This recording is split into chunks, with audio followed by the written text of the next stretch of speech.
Friendship lang muna.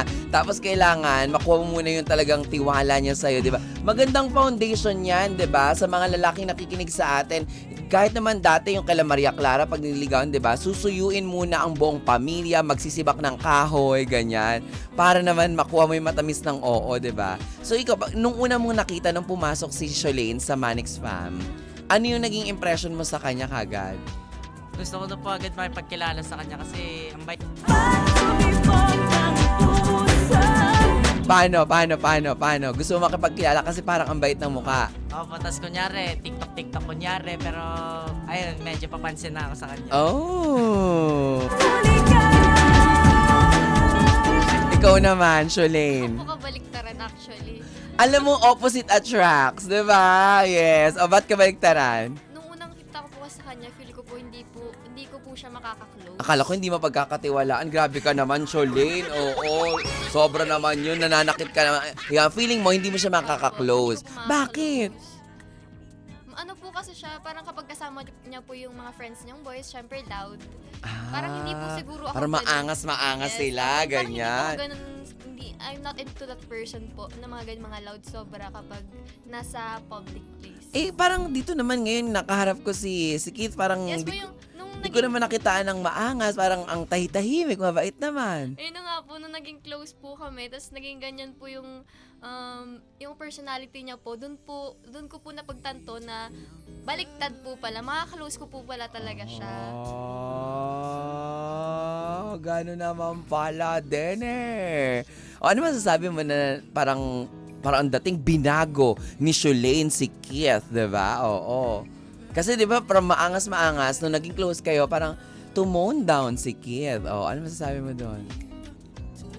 Masaya lang dahil sumakses lahat ng pagpapapansin ko sa kanya. Your place, no one else come close to you. O, so ngayon, ang friendship nyo ay BFF. Yes. Yes, best friend. Di ba best friend natin minsan, mas sa kanila tayo nakakapag-open up. Ano na yung pinakamatindi na naging challenge or pinagdaanan ng bawat isa sa inyo na kayong dalawa lang ang nakakaalam? Maybe po, yung mga problems po namin sa family. Ayun po yung maganda sa friendship po namin kasi kaming dalawa lang po na nakakapag-open po kami sa isa't isa. Napag-uusapan po namin yung mga bagay pang mga personal life po, about personal life. Yes, pati po sa mga about family problems po, na pag-uusapan lang po namin na kami dalawa lang po. And- Sino unang nag-open up na pwede ka bang makausap? Kaming dalawa po Parehas kahit sino sa amin. Parehas kayo? Parehas po kami Cute. Nagkakaintindihan. Ilang beses na rin tayong humihindi.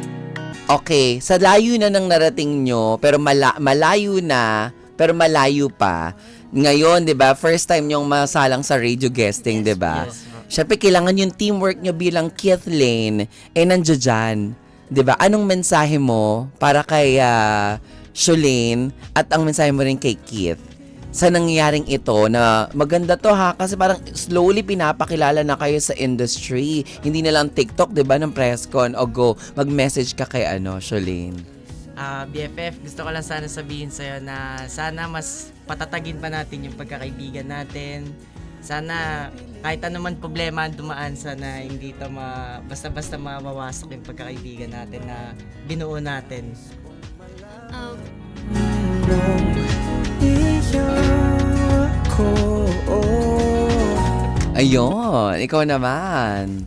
Hi BFF, gusto ko lang mag-thank you sa'yo kasi before, akala ko hindi kita maka-close, pero ikaw pala yung magiging pinaka-close ko sa Manix House. And thank you sa friendship na lagi kong nasasandalan and pinakakapitan kapag hindi ko na kaya. Thank you.